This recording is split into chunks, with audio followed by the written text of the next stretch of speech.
अस्सलाम वालेकुम गाइस। उम्मीद है आप लोग सब खैरियत से होंगे। मैं हूं राजा खाकान हारून और आप लोग देख रहे हैं मेरा ऑफिशियल यूट्यूब चैनल।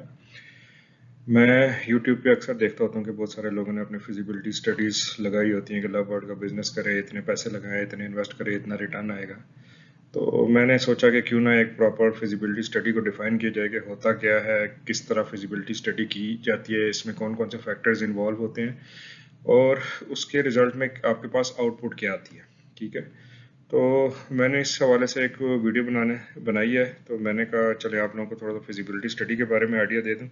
तो चले अपने वीडियो का आगाज़ करते हैं। और जिन लोगों ने अभी तक मेरा चैनल लाइक या सब्सक्राइब नहीं किया तो उसको प्लीज़ सब्सक्राइब और शेयर करें, ताकि आपको इसी तरह के इन्फॉर्मेटिव वीडियोस के बारे में पता चलता रहे। तो चलते हैं अपने टॉपिक की तरफ।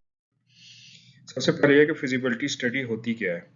फिजिबिलिटी स्टडी बेसिकली जो है, जब भी आप कोई प्रोजेक्ट सोचते हैं उसको करने के लिए एक प्रैक्टिकल असेसमेंट की जाती है कि क्या ये जो प्रोजेक्ट हम करने जा रहे हैं ये क्या एक डुएबल प्रोजेक्ट है, इसको करने से हमें क्या फ़वायद हासिल होंगे, इसको अगर इम्प्लीमेंट किया जाए तो इसमें किन किन फैक्टर्स से हमें गुजरना पड़ेगा, क्या क्या चीज़ें हमें मद्देनज़र रखनी पड़ेंगी और इसमें कौन कौन से थ्रेट्स और रिस्क इन्वॉल्व है। जब ये सारी चीज़ें आप एक पेपर पर लिख के एक फिजिबिलिटी स्टडी का पूरा एक असेसमेंट करते हैं, तो उसके बाद जो उसका रिजल्ट आता है उसकी बेस पे आप डिसीजन लेते हैं कि क्या जो हम काम करने जा रहे हैं ये पॉसिबल है भी या नहीं है, इसको करने में कोई नुकसानात तो नहीं है, कोई जो है कोई लीगल बाइंडिंग तो नहीं है, किसी किस्म का कोई मसला तो नहीं है, प्रोजेक्ट करना आसान है हमारे लिए। ठीक है, तो ये बेसिकली एक फिजिबिलिटी स्टडी की फॉर्मल डेफिनेशन है। ठीक है, अगर आप इसको मजीद डिटेल में पढ़ना चाहते हैं तो ये जो मैंने कंटेंट लिखा है इसको भी आप एक दफ़ा देख लें तो आपको फिजिबिलिटी स्टडी की बेसिक्स के बारे में पता चल जाएगा, फिजिबिलिटी स्टडी होती क्या है। अच्छा, अब इससे आगे हम चलते हैं कि फिजिबिलिटी स्टडी में बेसिकली जो है कौन कौन से फैक्टर्स इन्वॉल्व होते हैं। ठीक है, प्रोजेक्ट मैनेजमेंट में टेलोस के नाम से जो है हम इसको डिफाइन करते हैं और ये 5 चीज़ों का मुजवजा होता है। ठीक है, जब भी फिजिबिलिटी स्टडी करते हैं हम ये 5 चीज़ें देखते हैं। सबसे पहले टेक्निकल असेसमेंट होती है कि क्या ये प्रोजेक्ट जो हम कर रहे हैं ये क्या टेक्निकली पॉसिबल है। ठीक है, दूसरा फैक्टर है इसमें इकोनॉमिक, कि जो है जो हम प्रोजेक्ट कर रहे हैं क्या हम इसको अफोर्ड कर सकते हैं। ठीक है, इसको एग्जीक्यूट करने से क्या हमें कोई प्रॉफिट हासिल होगा। ठीक है, तीसरा है लीगल, क्या इसमें कोई जो है मुल्क की तरफ से या किसी जगह से कोई लीगल बाइंडिंग तो नहीं है। ठीक है, ये लीगली जो है अलाउड है ये काम करना। फिर जो है ऑपरेशनल, ऑपरेशनल ये है कि क्या जो है जो हमारी ऑपरेशनल रिक्वायरमेंट्स हैं क्या हम उसको पूरा कर सकते हैं। ठीक है, और पांचवा ये है कि हम इसको कितने टाइम में कंप्लीट करेंगे। ठीक है, तो ये 5 मेजर फैक्टर्स हैं जो भी किसी भी फिजिबिलिटी स्टडी में जो है लाजमी हम लोगों ने कंसिडर करने होते हैं। अच्छा, जिस तरह कि आपको मैंने पहले बताया कि फिजिबिलिटी स्टडी हम करते क्यों हैं। फिजिबिलिटी स्टडी इसलिए की जाती है कि जो है आपको जो भी कारोबार आपने सोचा है उसके बारे में आप एक टेक्निकल असेसमेंट कर लेते हैं कि क्या ये काम हम कर सकते हैं। ठीक है, इस काम करने के लिए क्या मनसूबाबंदी हमने करनी है, क्या क्या चीज़ें हमें चाहिए होनी चाहिए, हमें इस कारोबार के को करने की जो है तफसीलात पता होनी चाहिए। ठीक है, और जो है हमने मार्केट सर्वे वगैरह किया हो, ये सारी चीज़ें जब तक हमें पता नहीं होंगी हम एक जो है कारोबार को जो है कामयाब नहीं बना सकते। ठीक है, अच्छा, फिजिबिलिटी स्टडी करने के लिए हमें क्या क्या स्टेप्स करने चाहिए। ठीक है, सबसे पहले तो आप जो है एक इनिशियल जो है सर्वे करें। ठीक है, आप देखें कि ये काम है क्या, किस तरह करना चाहिए। ठीक है, फिर आप देखें कि आपके पास जो है एक एक्सपेंडिचर की लिस्ट बनाएं कि आप जो है आपके जो नॉर्मल खर्चे हैं उसके अलावा आप कितने पैसे जो है इन्वेस्ट कर सकते हैं। ठीक है, इस बिजनेस में। फिर उसके बाद जो है मार्केट का सर्वे करें कि किस किस्म के जो है, मैं चलें थोड़ा सा ना बर्ड्स के हिसाब से इसको टेलर करता हूँ, बर्ड्स के हवाले से जो है ना मैं आपको गाइड करता हूँ कि सबसे पहले जो है आप मार्केट का सर्वे करें। ठीक है, कि क्या ये बर्ड्स का बिजनेस जो है ये कामयाब है या नहीं है। लोग जो है जो बिजनेस कर रहे हैं लोगों के साथ आप इंटरेक्शन करें, उनसे गपशप लगाएं, उनसे पूछें इसके बारे में कि क्या ये बर्ड्स का बिजनेस अच्छा है, इसमें आना चाहिए नहीं आना चाहिए, बर्ड्स को सेल परचेज करने के सारे तरीके पूछें। फिर आप जो है एक्सपेंडिचर और इनकम जो है ना उसका एक एनालिसिस करें कि आपके की इनकम कितनी है। ठीक है, उसमें से आप कितने पैसे जो है वो मंथली बेसिस पे या 6 महीने में या 3 महीने में जो है सेव करके उसमें से कितना एक्सपेंस कर सकते हैं इसमें। फिर उसके बाद दो चीज़ें, एक आपकी इनिशियल इन्वेस्टमेंट है और उसके बाद आपकी दूसरी ऑपरेशनल कॉस्ट। ठीक है। इनिशियल इन्वेस्टमेंट ये कि आपने कितने बर्ड्स लगाने हैं, केजेस लगाने हैं, सेटअप करना है, उसके लिए एक जो एक लमसम अमाउंट लगनी है। फिर उसके बाद उसको डेली जो है आपने जो एक्सपेंडिचर है डेली का, जिस तरह दाना पानी हो गया, सप्लीमेंट्स हो गए, सॉफ्ट फूड वगैरह हो गया, और जो रनिंग कॉस्ट है, जो बिजली के बिल हो गए, इस तरह की चीज़ें, वो आप कैलकुलेट करें और उस हिसाब से आप अंदाज़ा लगाएं कि क्या आप जो है मंथली बेस पे आप कितना अफोर्ड कर सकते हैं। फिर उसके बाद मार्केट का सर्वे करें और आप देखें कि कौन से बर्ड्स जो हैं वो मार्केट में इन है, इस सीजन में कौन से बर्ड्स की डिमांड है, उस किस्म के बर्ड जो है आप अपनी एवरी में लगाएं। ठीक है।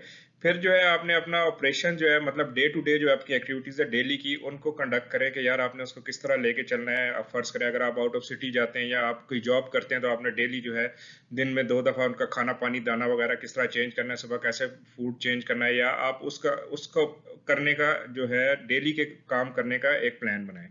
ठीक है।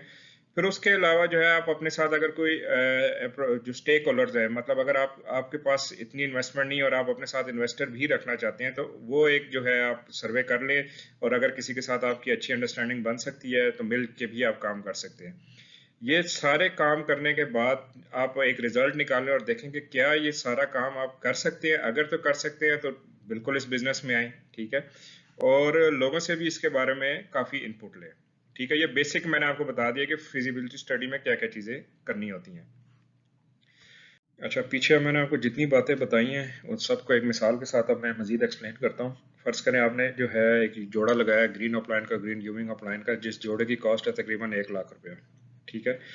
अब यूट्यूब पे बताते हैं जी कि 4 बच्चे आएंगे, जो है एक क्लच में मिनिमम 4 अंडे आएंगे, 4 अंडों में से 4 बच्चे आएंगे, और फर्ज करें वो 4 बच्चे जो है वो बच्चे भी वही निकलते हैं, एक मेल अपलाइन निकल आता है, ग्रीन यूविंग अपलाइन निकल आता है, दो जो है एक ग्रीन अपलाइन फीमेल और एक ग्रीन यूविंग अपलाइन फीमेल निकल आती है। तो एक क्लच में आप 1,45,000 रुपया मिनिमम कमा लेंगे और आपकी पहले क्लच में ये इन्वेस्टमेंट वापस आ जाएगी। ठीक है। यहाँ पे मैं रेट्स पे बात नहीं कर रहा, लेकिन ये है कि रफली या जो एस्टिमेटेड जो है मार्केट यही रेट चल रहा है। रेट्स ऊपर नीचे हो सकते हैं, लेकिन मैं आपको सिर्फ मिसाल के साथ जो है ना एक्सप्लेन कर रहा हूँ।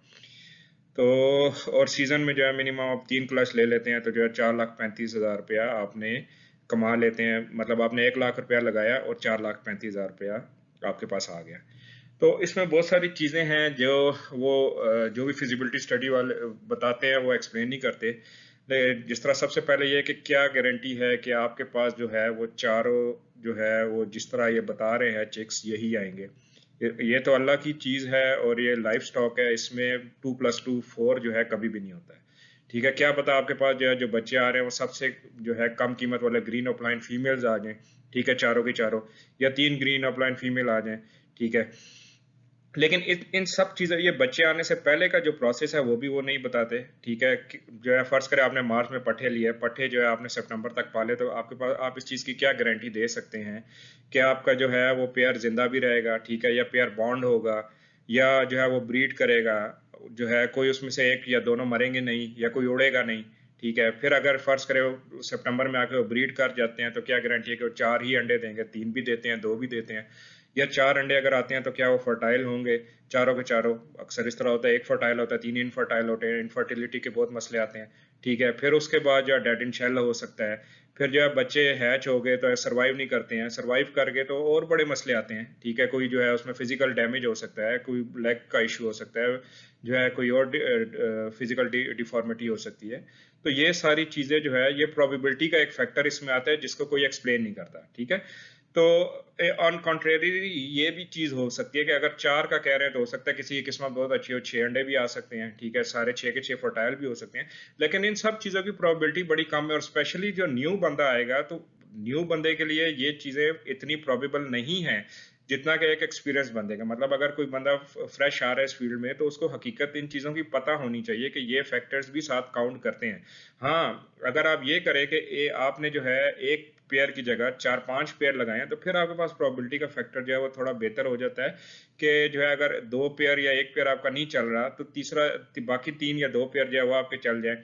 ठीक है। उनसे आपकी अर्निंग आ जाए तो माइट भी आपके पास जो है ना कुछ अच्छे हैंडसम अमाउंट आ सकती है, और आपकी इन्वेस्टमेंट जो है वो सिक्योर हो सकती है और उससे आपको कोई रिटर्न आना शुरू हो सकता है।